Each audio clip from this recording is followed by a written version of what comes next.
Salut à toi et bienvenue dans cette nouvelle vidéo où je vais t'expliquer comment bien faire du print on demand et quel type de print on demand est fait pour toi. Et là tu dois dire what, attends Thomas quoi, il y a plusieurs sortes de print on demand? T'inquiète pas, je t'explique tout ça après cette vidéo.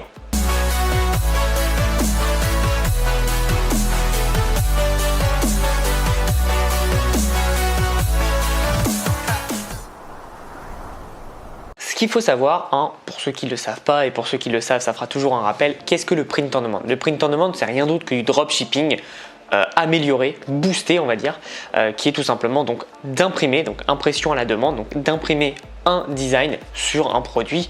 Les plus connus sont les t-shirts, mais tu as les mugs, tu as les coques de smartphone, tu en as plus de 100 de produits. Je ne vais pas toutes les faire, je l'ai déjà fait dans pas mal de vidéos. Pourquoi je te dis qu'il y a plusieurs types de print on demand? C'est tout simple, en fait tu peux faire du print on demand vraiment comme du dropshipping classique, c'est-à-dire que tu montes un site, tu crées ton site et tu vends tes produits en fonction d'une niche basée.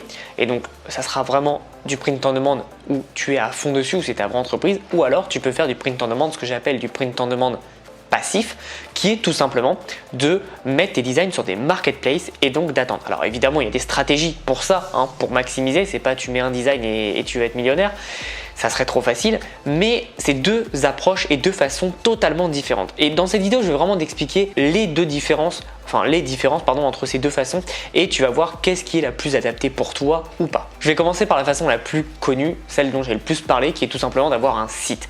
Ce que tu vas faire en fait, c'est que techniquement tu vas créer une marque, tu vas créer un univers autour de toi et ça c'est impossible de le faire sur des marketplaces. Les marketplaces, avec cette technique là, c'est bien pour tester en fait, voir si ça plaît, mais en aucun cas tu pourras créer une marque, créer un univers autour de ta marque et de ton entreprise avec les marketplaces, c'est impossible. Donc il faut le faire tout simplement avec un site dédié. En site dédié, je recommande 100% du temps Shopify. Pourquoi? Tout simplement parce que en plus d'être pour moi le plus simple, le plus sécurisé, le moins prise de tête, tu as aussi une intégration avec des fournisseurs en print on demand beaucoup plus complète que ce que tu peux avoir sur WooCommerce ou PrestaShop, etc., etc. Donc je te conseille vraiment de foncer sur Shopify, c'est le plus simple. Si tu es intéressé, tu as le lien dans la description pour Shopify. Et donc en fait là, ton but, ça va vraiment être donc de mettre un univers, donc une charte graphique, un logo et tout un univers qui rappelle ta façon de faire du business. Et donc les gens quand ils vont aller chez toi, ils vont savoir que c'est chez toi. J'ai beaucoup de mes clients qui en fait se sont tournés vers une marque brandée plutôt luxe, d'autres plutôt famille, d'autres plutôt pour les animaux. Bref, tu vois, on peut faire vraiment beaucoup de choses. Mais ce qui est intéressant, c'est que tu peux faire beaucoup de choses et c'est ça le point fort de cette stratégie, c'est que tu es libre en fait. C'est toi qui décides le bouton où tu le mets, la couleur, etc., etc. Et tu ne dépends pas d'une marketplace. Donc c'est ça qui est bien. Et moi j'apprécie énormément cette stratégie. J'ai deux sites, un en France, un aux États-Unis, et ça me permet vraiment d'avoir une liberté qui est géniale. Alors pour répondre à la question, quel est le meilleur marché, Amérique ou États-Unis? Quel est le meilleur marché entre les États-Unis ou la France? C'est tout simple, les deux sont aussi bien les uns que les autres. Il y a des points forts et des points faibles sur les deux. Donc voilà, moi j'apprécie les deux, c'est totalement différent et les deux sont bien. J'ai une petite préférence pour les États-Unis parce qu'ils réfléchissent moins avant d'acheter, mais la concurrence à côté est beaucoup plus forte. Donc voilà, il y a des avantages et des inconvénients. Donc ça c'est la première chose. Ce qui est bien avec cette stratégie, c'est que tu vas vraiment créer un actif. Ça va vraiment être quelque chose que derrière tu peux revendre, que tu peux retravailler dessus et tu peux faire grossir. Donc c'est très intéressant. Et je te conseille vraiment si tu crées ça, de vraiment créer tout un univers, donc avec des réseaux sociaux, créer du contenu pour amener des gens dessus, etc., etc. C'est un vrai métier pour moi et j'apprécie énormément en fait de travailler comme ça, de travailler sur une marque, c'est très intéressant.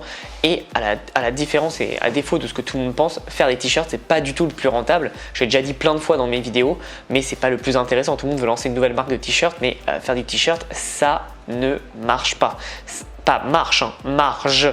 Donc tu n'as pas beaucoup de marge. Ce que je te conseillerais si tu veux faire ça, c'est en vendre quelques-uns et derrière vite passer à du stock. Et là tu pourras avoir des marges beaucoup plus grandes. Parce que si tu restes en print on demand et que tu veux créer une marque avec du print on demand, tes marges ne seront pas assez intéressantes pour que ça puisse continuer. Donc ça c'est la première chose, c'est tout simplement la création de marque. Donc si tu veux aller plus loin, j'ai ma formation qui s'appelle Print on Demand Academy et j'ai la Print on Demand Academy Premium qui va te permettre tout simplement d'avoir une marque et qui va te permettre aussi de pouvoir créer tout ton univers à toi avec un site Shopify. Ça, c'est la première chose, la première technique. La deuxième technique qui est aussi intéressante mais pour moi totalement différente, que tu sois intéressé ou non par le print on demand, que tu sois intéressé ou non par le e-commerce, tu devrais faire ça. Pourquoi? Parce que ça fait partie des revenus passifs. Et tu sais, quand on parle de revenus passifs, on se dit toujours, il y a la bourse, il y a l'immobilier, il y a le vin, il y a l'or, il y a des actions des trucs comme ça, qui sont très complexes à mettre en place au premier abord, c'est pas pour le premier débutant, et qui au final demandent beaucoup d'investissement. Et ce qui est génial avec cette stratégie de revenus passifs en print on demand, c'est que même si tu n'es pas designer comme moi, même si tu n'aimes pas le e-commerce, tu peux tout à fait le faire. C'est-à-dire que tu vas en fait mettre des designs sur des marketplaces et à force d'en mettre, tu vas voir qu'en fait ta boule de neige elle va grossir. Et ce qui va se passer, c'est qu'en grossissant, tu vas avoir de plus en plus de revenus qui vont tomber dans ton compte en banque. Et c'est ça qui est génial parce que tu auras fait le travail une fois et c'est un travail qui paiera sur le long terme. Le meilleur exemple, c'est l'exemple de Pierre qui a fait la formation revenu passif on demand avec moi, on l'a fait vraiment à 4 mains. Lui n'a rien mis presque en design en 2019, mais il avait tout fait en 2018. Et en 2019, il a quand même touché en moyenne 3 000 € par mois. Pour être précis, il a touché 36 300 € sur toute l'année. Donc c'est plutôt intéressant, sachant qu'il a fait le travail une fois, il l'a presque pas fait en 2019 et ça paye en continu. Et c'est ça qui est génial, c'est que lui, il aime bien, lui, il est passionné évidemment, mais il est parti de zéro, il a commencé à mettre des designs dessus et tout le monde peut le faire aujourd'hui. Ça coûte rien de faire un design, ça coûte rien de mettre en place un design, même si tu n'es pas designer. Justement, on en parle dans le programme Revenu Passif on Demand, on parle vraiment de technique, comment créer des designs même si tu n'es pas designer. Donc c'est plutôt pratique, c'est fait pour tout le monde et c'est ça qui est génial, c'est qu'on va pouvoir mettre en place quelque chose de très puissant qui est tout simplement un passif. Et ce qui est bien, c'est comme c'est du passif, tu t'en occupes que 5 minutes par jour. Évidemment, au début, il va falloir travailler un peu histoire de tout mettre en place, mais une fois que tu as mis tes premiers 1000 designs, et je t'assure que ça va très très vite, après ça va continuer, tu vas en mettre petit à petit, et tu vas avoir tes premiers revenus qui vont venir. Alors évidemment, pas obligé d'attendre 1000 designs avant d'avoir des revenus. Ça peut être au bout de 50, au bout de 100, c'est très aléatoire, c'est du business, il n'y a pas de règles précises. Mais tu vas voir qu'en fait, tu vas pouvoir avoir de vrais résultats. Et ce qui est bien, c'est qu'en passant si peu de temps, tout l'argent que tu as, soit tu le prends pour toi et tu fais ce que tu veux, ou soit tu es malin et tu le réinvestis pour faire grossir cela encore plus. Et c'est ça qui est génial. Aujourd'hui, imagine, tu arrives à faire 3 000 € par mois avec X design. Si tu en rajoutais le double de design, peut-être que tu ferais plus du double. Et c'est ça qui est génial. Donc, il faut vraiment comprendre qu'aujourd'hui, tout est possible. Et le plus tu auras un business passif, le plus tu pourras te concentrer sur quelque chose qui te fait vibrer. Ça se trouve, le print on demand et mettre des designs sur internet, ça te fait pas kiffer. Ça, je le conçois. Mais par contre, peut-être que tu vas être bien content à la fin du mois quand tu auras 300 €, 500 €, 1000 € en plus et que du coup, ça t'apportera de nouvelles sources de revenus. Et comme tu l'as fait une fois le travail, même si t'es pénible, après, tu n'as plus à le refaire. Et ça, c'est très intéressant. Et puis, encore une fois, si tu l'as fait une fois et qu'après tu gagnes de l'argent, autant déléguer. Comme ça, tu n'as même plus à le faire, plus jamais. Donc, c'est ça qui est vraiment cool. Et ce qui est bien, c'est que aujourd'hui, si tu es intéressé par le business en ligne, je pense que tu devrais avoir des revenus passifs qui tournent pour toi. Et là, en l'occurrence, c'est les plus accessibles parce que pour 0 €, tu peux te retrouver à générer des rentes de malade. Alors évidemment, ça prend un tout petit peu de temps au début, mais au final, derrière, tu vas pouvoir te gérer ça en 5 minutes par jour. Donc imagine aujourd'hui, tu es salarié, c'est une des meilleures façons pour commencer à générer des revenus en ligne. Et je dis pas ça parce que j'adore le print on demand ou parce que j'ai un programme dessus, mais parce que je suis vraiment convaincu de la puissance de cette stratégie. Tout le monde peut le faire, que tu sois designer ou non, que tu sois bon e-commerce ou non, tu peux le faire. Tu as juste à être logique et évidemment, il y a des stratégies à mettre en place. On t'explique tout dans le programme, tu as le lien en dessous, mais le but vraiment, c'est de comprendre. C'est la masse qui va faire notre revenu. Et nous, on ne veut pas forcément cibler la niche là par rapport à ce qu'on peut viser sur la première stratégie, qui est une stratégie où on a notre site. Là, on veut cibler de la niche, mais sur cette stratégie de revenu passif, on veut viser de la masse. Et le plus on a de design, le plus on touche de personnes, le plus on a de revenus. Et c'est ça qui est génial par rapport à ça.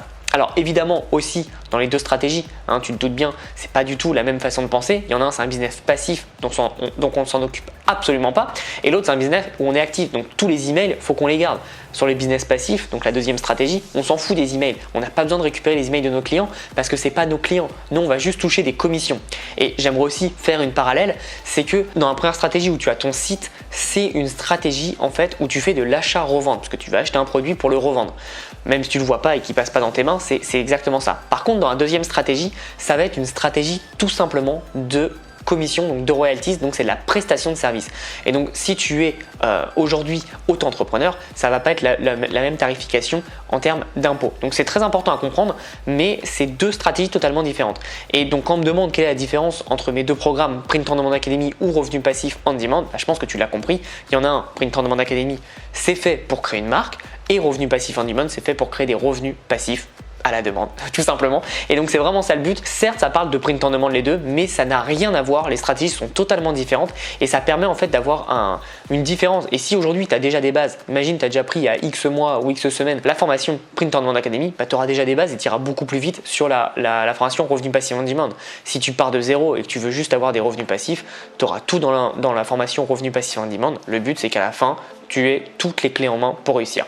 Et petite info spéciale, si tu es intéressé par rejoindre le programme Revenu Passif on Demand qui vient de sortir il y a quelques jours, voire quelques semaines au moment où tu regardes cette vidéo, tu as un groupe Facebook privé vraiment pour les élèves de ce programme et donc ça va te permettre forcément d'avoir pas mal d'entraide, de gens qui s'encouragent. Là tu vois, on avait Marie qui disait moi j'ai posté 60 designs aujourd'hui, etc. Donc c'est bien parce que ça permet de s'encourager, de voir un peu où tout le monde en est et de voir qu'en fait peu importe d'où tu viens, peu importe ton expérience, tout le monde peut y arriver. Il faut juste un peu travailler au début et après c'est super rentable sur le long terme. Donc c'est ça qui est génial et moi tu sais que j'adore les business qui sont long terme, c'est-à-dire un truc que je fais une fois qui va payer et gagner de l'argent pendant très longtemps. Donc voilà, si tu es intéressé, tu as tous les liens dans la description, que ce soit Print on Demand Academy comme je t'ai dit qui est plus pour créer une marque ou alors Revenu Passif on Demand qui est plus pour créer des revenus passifs. Donc on s'en occupe pas, on met ça de côté et puis on peut se concentrer sur un autre business ou alors si on est salarié, se concentrer sur notre activité principale et avoir un revenu, un complément de revenu qui tombe tous les mois. Ça fait toujours plaisir et c'est toujours très intéressant. Donc voilà, si t'es intéressé, n'hésite pas, si t'as des questions, n'hésite pas à me les poser. J'espère que je t'ai un peu plus éclairé sur la façon de comment faire du print on demand. Voilà, il y a deux façons principales. Les deux, j'en parle très bien parce que je maîtrise les deux. J'ai aussi un business sur les revenus passifs. Évidemment, je ne me permettrais pas de faire des formations si j'avais pas de business. Ça serait un peu du foutage de gueule. Donc si t'es intéressé, tu as donc les liens des formations en dessous. Et puis comme je te le dis, passe à l'action. À bientôt.